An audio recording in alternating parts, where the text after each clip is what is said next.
Sir আপনি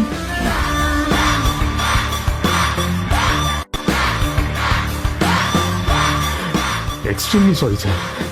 sir sir আপনি একটা ইনফর্ম করেননি কেন আমাকে? আপনি আসবেন জানলে তো আমি নিজে রিসিভ করতে আসতাম আপনাকে। ঠিক আছে, আপনি ব্যস্ত হবেন না প্লিজ। জানোইনি কে? নিজের বসকে এভাবে একজন ভিখারিকে হাতে পায়ে ধরতে দেখে গার্ডটিও অবাক হয়ে গেল। আরে sir sorry sir, extremely sorry. আপনি আমার সঙ্গে আসবেন। সরি স্যার, সরি ভুল হয়ে গেছে স্যার। সালাম স্যার। নীল কি তবে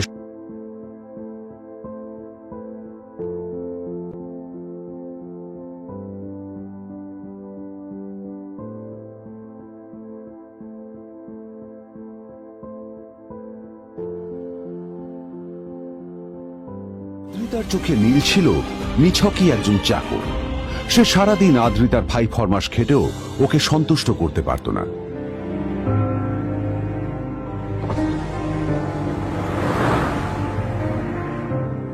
এত কিছুর পরেও কেন একজন ধনী বাবা তার মেয়েকে গরিব ছেলের সাথে বিয়ে দেন?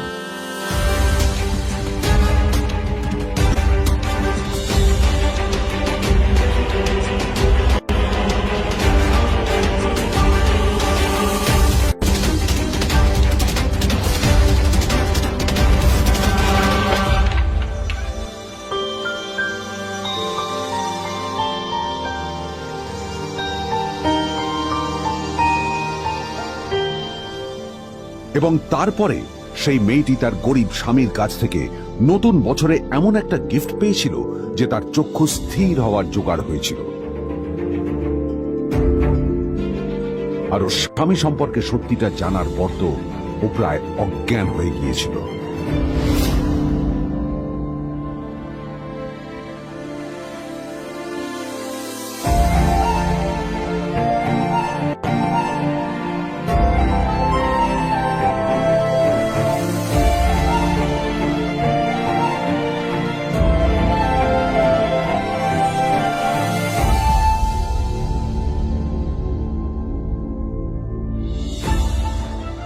আমার বাবা সবচেয়ে বড় ভুল করেছে তোমার মতো একটা গরিব ছেলের সাথে আমার বিয়ে দিয়ে। আমার সব বন্ধুদের স্বামীরা ওদের কত দামি দামি গিফট দেয়, আর তুমি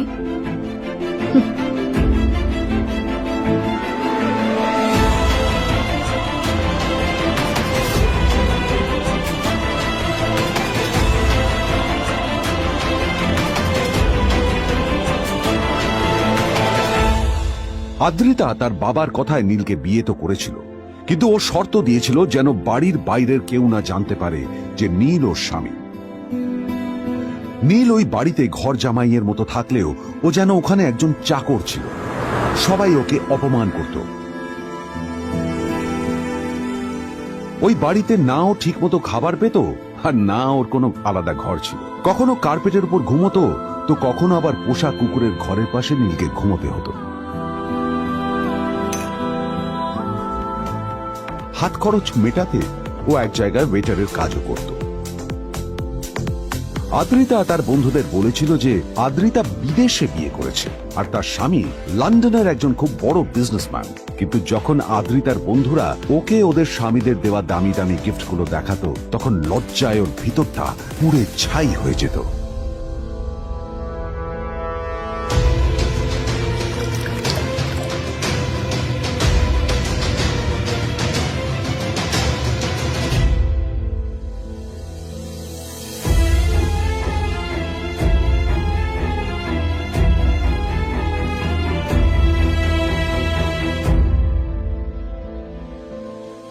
এই যে শোনো, নিউ ইয়ারে আমার একটা গিফট চাই তোমার থেকে।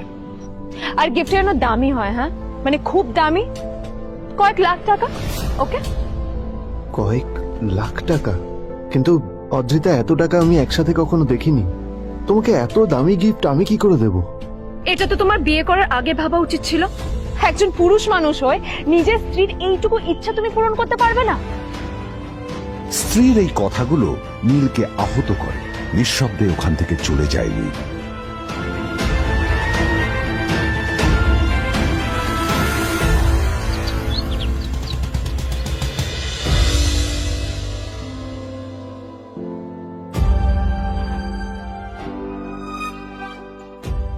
দুদিন পর নিউ ইয়ার পার্টির আগে নীল আদ্রিতার কাছে এসে একটা গিফট ব্যাগ দেয়।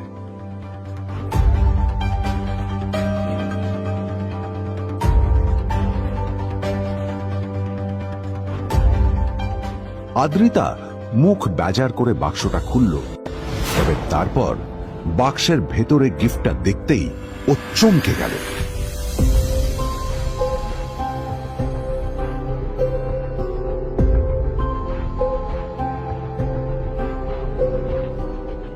এই এই ফোনটা মানে এটা তো একটা স্পেশাল এডিশন। এটার দাম তো 3 কোটি টাকা। তুমি এটা পেলে কোথা থেকে? আসলে আসলে এটা অরিজিনাল নয়। আমি ওই ফোনটারই একটা কপি এনেছি।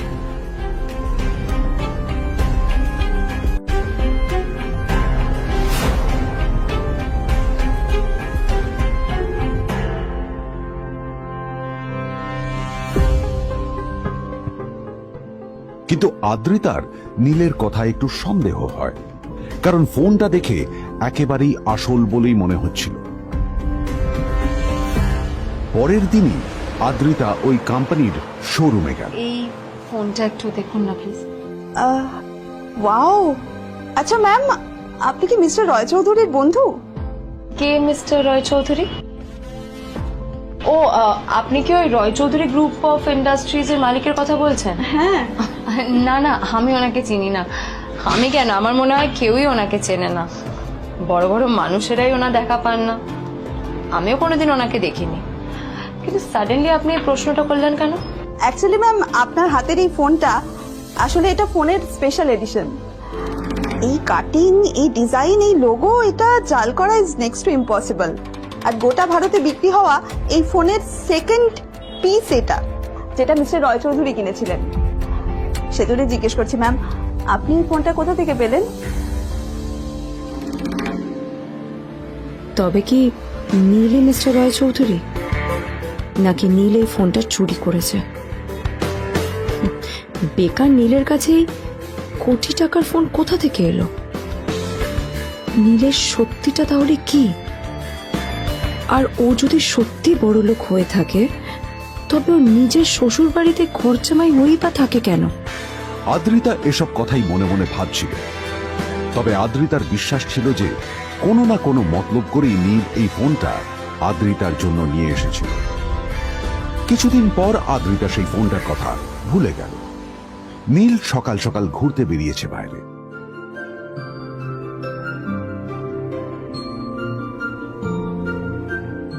কটা বাজে রে? আমার খুব লেট হয়ে গেছে, বুঝলি? তোরা খেল, ঠিক আছে? তোরা খেল, আমি আসছি।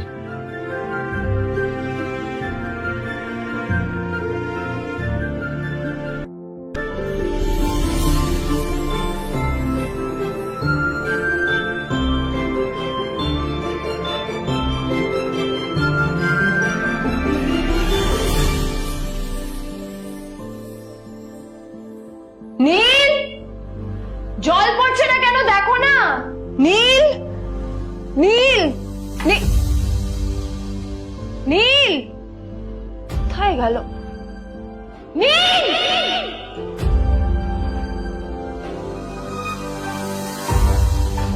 নীল, নীলকে ডাকছে কেন বলতো? ওইদিকে বাড়িতে আদ্রিতা আর চিত্রা আশ্চর্য হয়ে গেল যে নীল হঠাৎ কোথায় উধাও হয়ে গেল। মা তোমাকে কিছু বলে গেছে নীল? হ্যাঁ, কোথায় গেছে ও? না, আমি ওর কোনো খোঁজ খবর রাখি না। আমার একটা কথা মনে হচ্ছে, ওকে না এবার একটু শীতে করতে হবে। একটা কাজে যদি আসতো ছেলেটা, যখনই কোনো কাজের কথা বলি ভ্যানিশ হয়ে যায়। আমি ওকে বলেছিলাম R&B গোল্ডেন ডায়মন্ড থেকে আমার সেটটা নিয়ে আসতে, আনেনি। আনেনি। আজকেও ভালো ওকে অফিসে নিয়ে যাবো, ভ্যানিশ হয়ে গেল। কোথায় গেল কে জানে? আমার ভাগ্যেই জুটেছে এরকম একটা ছেলে। দিদি, তুমি তুমি কেন বিয়েটা দিয়েছিলে আমাকে? এটা আবার কি বলছিস? আমার কি দোষ? দেখ, ওই অসভ্য ছেলেটার সাথে বিয়ে দিতে চাইনি। যা করেছে তোর বাবা করতে, এটা আমার কোনো দোষ। তখনই হঠাৎ নীল সেখানে এসে উপস্থিত হলো, কিন্তু ও দুজনকে উপেক্ষা করে ভিতরে চলে যাওয়াই শ্রেয় মনে করল। এই যে লাট সাহেব ফিরলেন রাজকার্য করে। এদিকে এসো, তোমার ফাঁকিবাজির আলোচনাই এখানে চলছে। মা এসো। প্লিজ থাক, মা থাক, ভাল লাগছে না। এমনিতেই অফিসের জন্য আমার লেট হয়ে যাচ্ছে, আর বিজন আমার ওয়েটও করছে। বিজনের নাম শুনেই নীলের মুখটা ফ্যাকাশে হয়ে গেল। আদ্রিতা নীলকে উপেক্ষা করেই বলল, আরে যে এই ছেলেটার মতো আর একটা ফাঁকি বাজনা তুমি পাবে না। তুমি কেন দাঁড়িয়ে আছো? এই যে শোনো শোনো শোনো শোনো, দাঁড়িয়ে আছো কেন? তোমাকে আমি বলেছিলাম R&Gold ডায়মন্ড তোমার সেটটা তুলেছো, তোলোনি তো। এইটা চাই না আমার। তুমি আমার সাথে অফিসে যাবে, ফেরার পথে তুমি সেটটা নিয়ে আসবে। তোমার জন্য সবসময় লেট হবে, তোমার জন্য বিরক্ত লাগে। আর ব্যাগটা নিয়ে ওর পেছন পেছন কোথায় যাচ্ছ? যা দিয়ে ওখানে রেখে এসো। নীল চিত্রার সাথে মাঝে মাঝে ঝগড়া করলেও তার স্ত্রী আদ্রিতার সাথে ও কখনো ঝগড়া করতো না। সত্য সব অপদার্থ।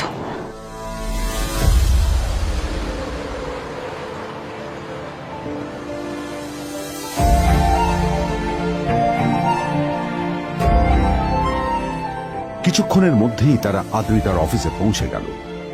আদ্রিতা গাড়ি থেকে নামতে নামতে দেখলো যে তার কাছে অনেকগুলো ফাইল আছে। নীলের দিকে তাকিয়ে ওকেই ফাইলগুলো নিয়ে ভেতরে আসতে বলল। চলো, হাঁ করে দাঁড়িয়ে আছো কেন? ফাইলগুলো নিয়ে ভেতরে এসো।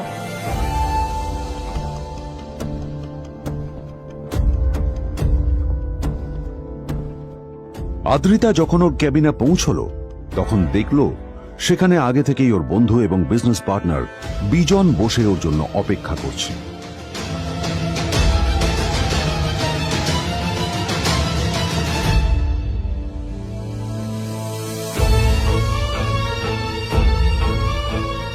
কোথায় ছিলে বলো?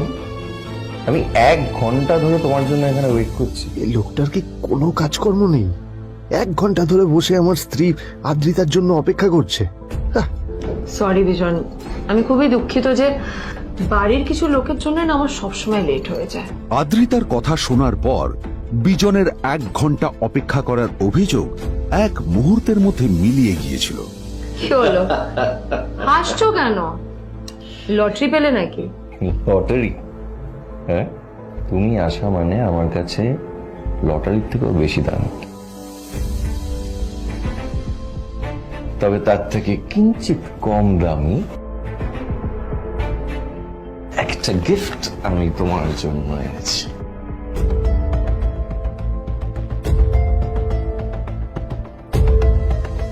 This is a rare diamond necklace for you. এটা আমার জন্য? সত্যি? এই শহরে এটা খুঁজে পাওয়া খুব বিরল। Just like you. Like it? Thank you. You're welcome. Thank you for the gift. আসি তাহলে এখন।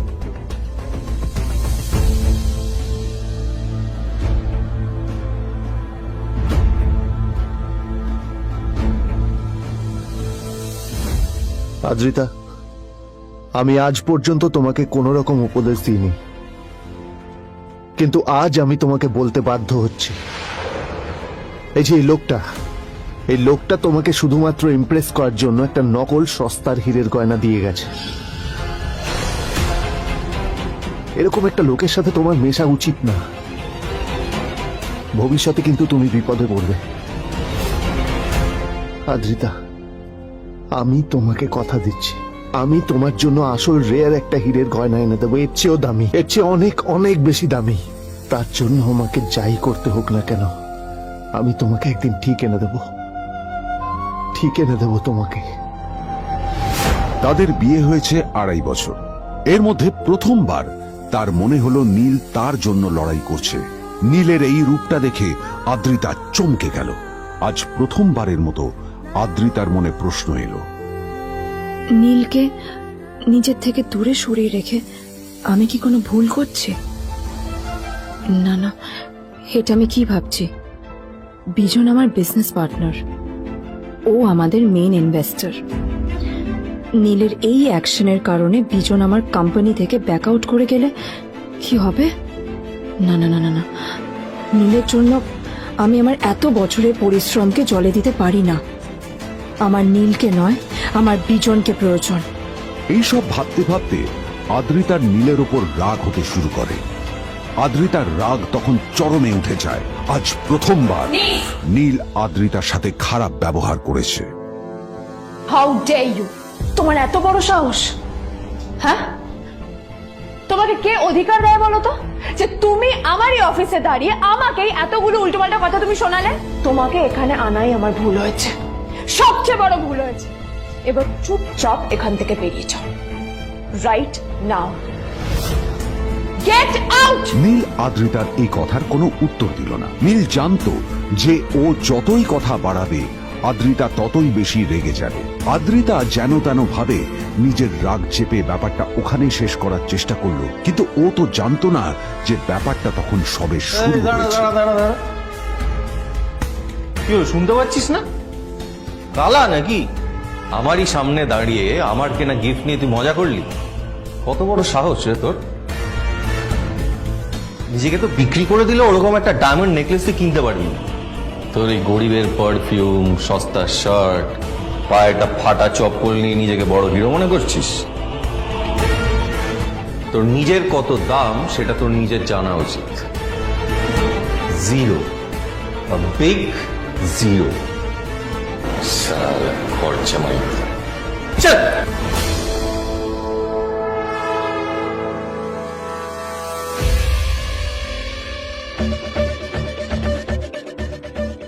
নীল তখনও ঝামেলা করার মেজাজ ছিল না, কিন্তু যখন কেউ অন্যের নীরবতা সুযোগ নিতে শুরু করে তখন কথা বলাটা প্রয়োজন। নীল আঙুল তুলে পেছনের দিকে ইশারা করে। প্রথম কথা, ওই যে ওখানে দাঁড়িয়ে আছে, ও আমার স্ত্রী।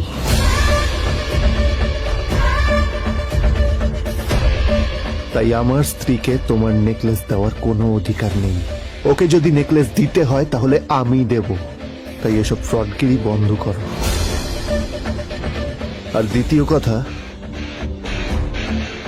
যার পকেটে পয়সা নেই ঝনঝন আওয়াজ করা তার মানায় না।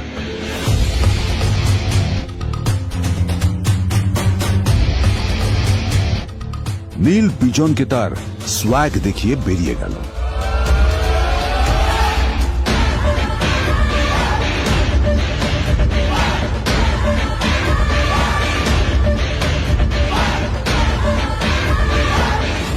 আদ্রিতার রাগে গজগজ করছিল। ওর জ্বলন্ত চোখের সামনে শুধু নীলের মুখটা ভেসে উঠছিল। ও যতই নীলের কথা ভাবছিল ততই ওর রাগ বেড়ে যাচ্ছিল। গত কয়েক মাস ধরে আদ্রিতার কোম্পানির অবস্থা একেবারেই ভালো ছিল না। আদ্রিতা তা সামলানোর আপ্রাণ চেষ্টা করছিল। কি যে করবেও সেইটাই বুঝে উঠতে পারছিল না। তারপর বিজনের সাথে ওর দেখা হলো, আর তখনই বিজনের সাথে ওর বন্ধুত্ব হলো। বিজন একটা খুব বড় পরিবারের সদস্য। আজ বিজন শুধুমাত্র আদ্রিতার কোম্পানির একজন বিজনেস পার্টনারই নয়, সাথে বড় ইনভেস্টরও। আর শুধুমাত্র বিজনের কারণেই আদ্রিতার কোম্পানি এখনো চলছে। এই কোম্পানির সমস্ত লস বিজনই বহন করে এবং আদ্রিতারও ওকে তাই খুব প্রয়োজন। বিজনের সাথে বন্ধুত্ব করা আদ্রিতার পক্ষে সহজ কাজ ছিল না। অনেক কাঠখড় পুড়িয়ে আদ্রিতা ওর কাছাকাছি এসেছিল। সবকিছু ঠিকঠাকই চলছিল, সবকিছুই আদ্রিতার প্ল্যান অনুযায়ী হচ্ছিল, কিন্তু নীল আজ এসে সবকিছু নষ্ট করে দিল। জাস্ট কি দরকার ছিল বুঝতে পারছি না। কি দরকার ছিল নীলের বিজনকে এতগুলো কথা শোনানোর? এবার বিজন আমাকে টাকা দেবে কিনা সেটাও জানি না। আমার কোম্পানিতে ইনভেস্ট করতে চাইবে কিনা সেটাও বুঝতে পারছি না। কি করব?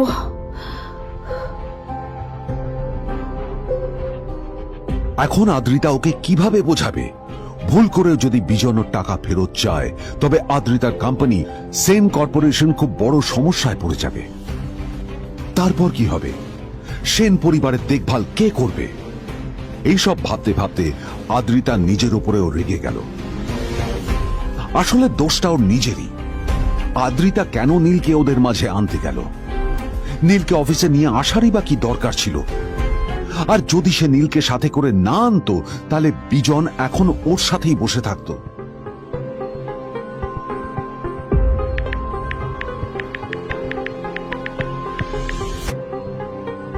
প্যামেলা, আমি মিটিংয়ে বেরোবো, আমার চেঞ্জটা একটু নিয়ে এসো প্লিজ। Thank you. আর অন্যদিকে সেন কর্পোরেশনের অফিস থেকে বেরিয়ে নীলের খুব ফুরফুরে লাগছিল। তখনই হঠাৎ ওর ফোনটা বেজে উঠল।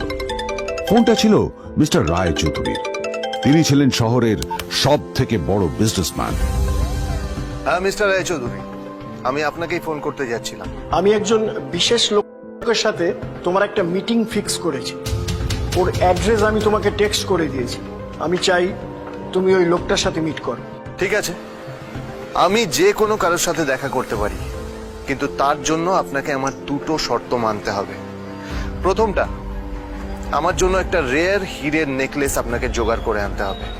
আর দ্বিতীয়টা, আমি আপনাকে টেক্সট করছি, এটাও কিন্তু একই রকম জরুরি। এই দুটো কাজ আপনাকে যত তাড়াতাড়ি সম্ভব করে ফেলতে হবে আমার জন্য, ঠিক আছে? তোমার অ্যাকাউন্টে কিছু টাকা পাঠিয়েছি, কিছু জামা কাপড় কেনো, যাতে তুমি ভদ্র সমাজে আসার যোগ্য হও, আর তোমাকে আমি স্বামীর পরিচয় দিতে লজ্জা না পাই। তোমার কারণে আমার পরিবার লজ্জা পাবে, আমি সেটা চাই না। যখনই দেখি তখনই তুমি ভিখিরির মতো ছেঁড়া ফাটা জামা কাপড় পরে থাকো। আসলে আদ্রিতার বাড়িতে আজ ফ্যামিলি ডিনার পার্টি ছিল, আর শেষবার নীলের জন্য ওকে অনেক ঝামেলা পোহাতে হয়েছিল। মেসেজ পড়ে নীল ফোনটা নিজের পকেটে রেখে রাস্তার ধারে গিয়ে একটা ট্যাক্সি থামানোর জন্য হাত বাড়িয়ে দিল। নীল ট্যাক্সি ধরে গোল্ডেন সিটি অ্যাভিনিউর দিকে বেরিয়ে পড়ল।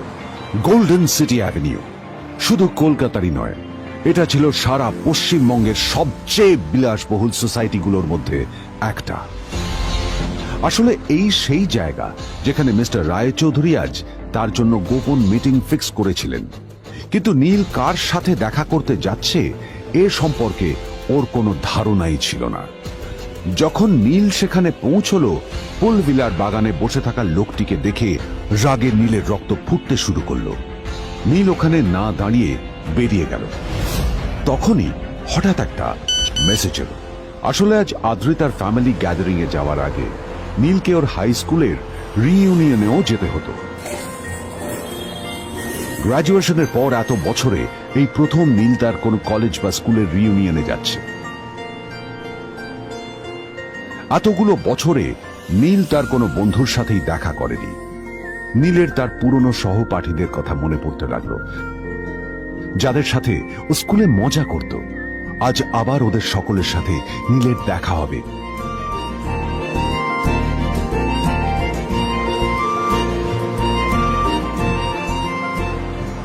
আর এই সব কিছু ভেবেই নীল এক্সাইটেড হয়ে যাচ্ছিল। আসলে সোহিনীকে নীল তার স্কুল টাইমে পছন্দ করত।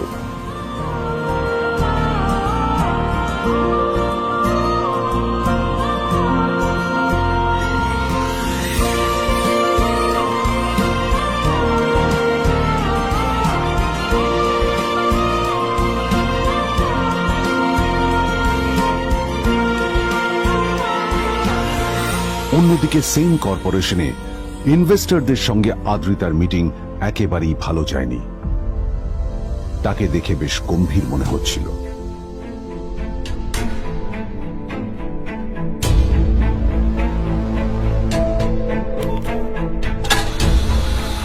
ভাই, পৃথিবীতে এমন লোকও আছে, কি দেমাগ দেখলি?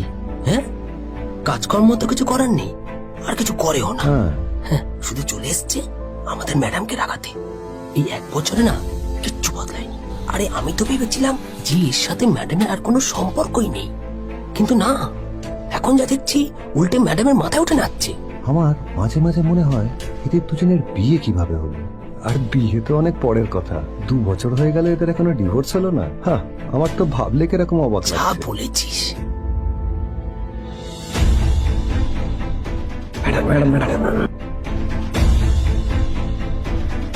অফিসে চলতে থাকা এইসব কথা শুনে আদ্রিতার আরো রাগ হলো। আদ্রিতা ক্যাবিনে যাওয়ার পরে রাগকে নিয়ন্ত্রণ করা ওর পক্ষে আরো কঠিন হয়ে গেল।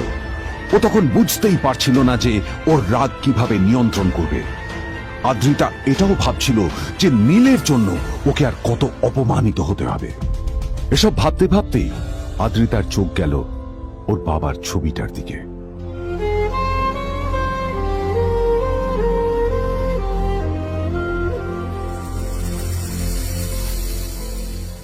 আমি তো তোমার সবচেয়ে প্রিয় মেয়ে ছিলাম বাবা,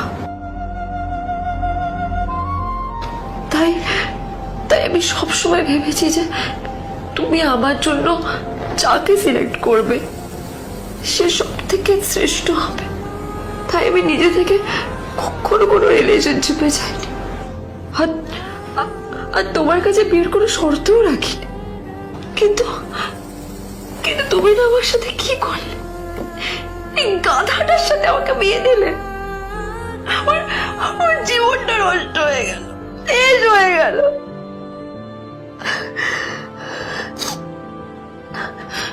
আমি যদি একটু জানতাম যে ও ও কিছু করে না, ঘর চাপাই হয়ে থাকবে, এইসব কাজকর্ম করে, তাহলে আমি কোনোদিনই বিয়েতে রাজি হতাম না বাবা, কোনোদিন না, কোনোদিন।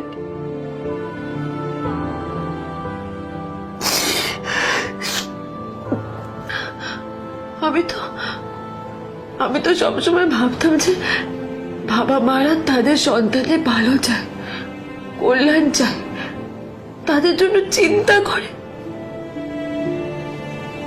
কিন্তু কিন্তু বাবা, তুমি আমার জন্য একটু চিন্তা করোনি। তুমি শুধু তোমার শেষ কর্তব্যটুকু করতে চেয়েছিলে, শেষ ইচ্ছাটুকু রাখতে চেয়েছিলে, পালন করা হয়ে গেছে, আর আমাদের তুমি ছেড়ে চলে গেলে। তুমি আমাকে ছেড়ে চলে গেলে। অন্যদিকে নীল রিইউনিয়ন পার্টির জন্য হোটেল প্রাইম স্টারের দিকে রওনা হলো। হোটেল প্রাইম স্টার ছিল শহরের সবচেয়ে দামি হোটেল।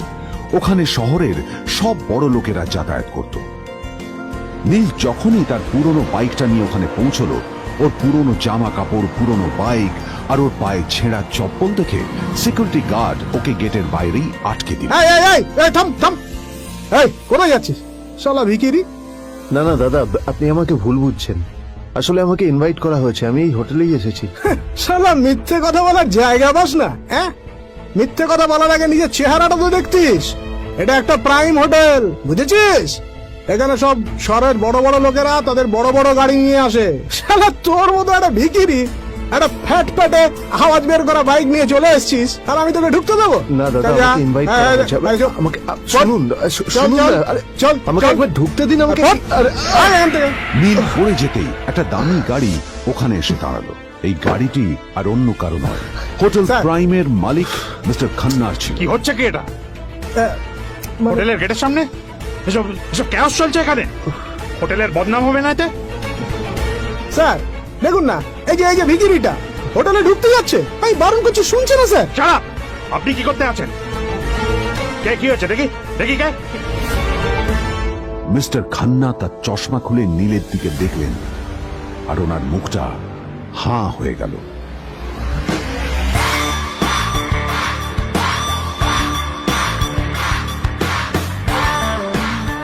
নীল স্যার, আপনি?